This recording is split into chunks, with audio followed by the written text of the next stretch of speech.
Israeli Prime Minister Benjamin Netanyahu warning members of Congress there will be consequences to cutting a bad deal with Iran on its nuclear program. This deal won't be a farewell to arms. It would be a farewell to arms control.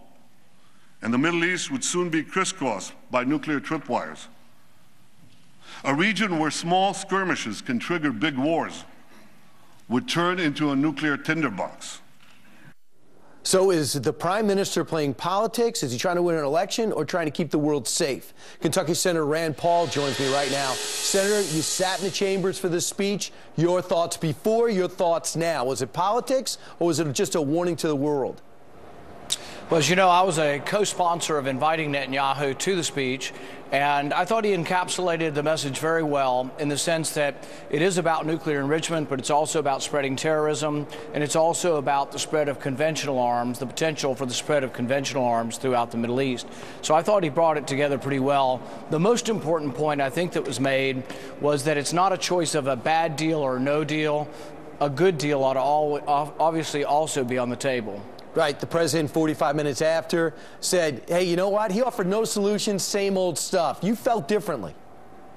No, I think there really is a possibility, and one of the things that I'm co-sponsoring is Senator Corker's bill, and this bill says that any agreement has to come back to Congress and be voted on.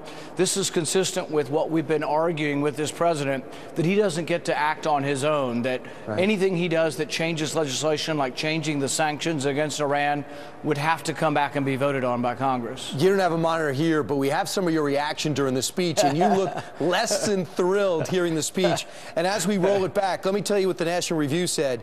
Rand Paul's outspoken views against muscular foreign policy and foreign aid. You look less than enthused while the Prime Minister spoke. What were you thinking? You know, I think what's funny about it is that you have these gossipy websites who really demean themselves by putting stuff like that out. I gave the Prime Minister 50 standing ovations. I co-sponsored bringing him here. And on the day that I also decided to co-sponsor the Corker bill that says any final deal has to be approved, we have gossipy websites looking at, you know, the metric of how fast you clap. I mean, I think they demean themselves by putting that out. Okay, fine. So you clap slow but thoughtfully, and there's no there. Fine. Hey, I'm sure you pick up the New York Times because your paper boy comes every day with your favorite newspaper. But one of the stories for the last 2 days headlining was Secretary of State Hillary Clinton's lack of using the State Department email, using a person email for 4 years. And when people request to get it, she has not been handing it over because she wasn't using it. Is this a big deal to you?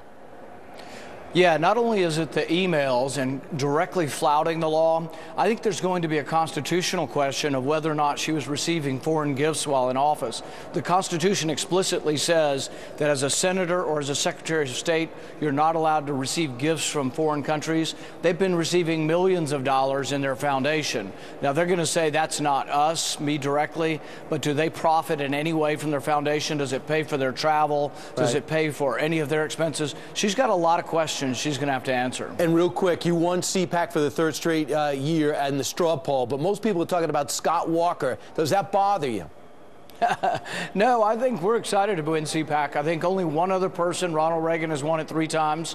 And so winning it and exciting the youth. CPAC is a great event because it's full of a lot of young people.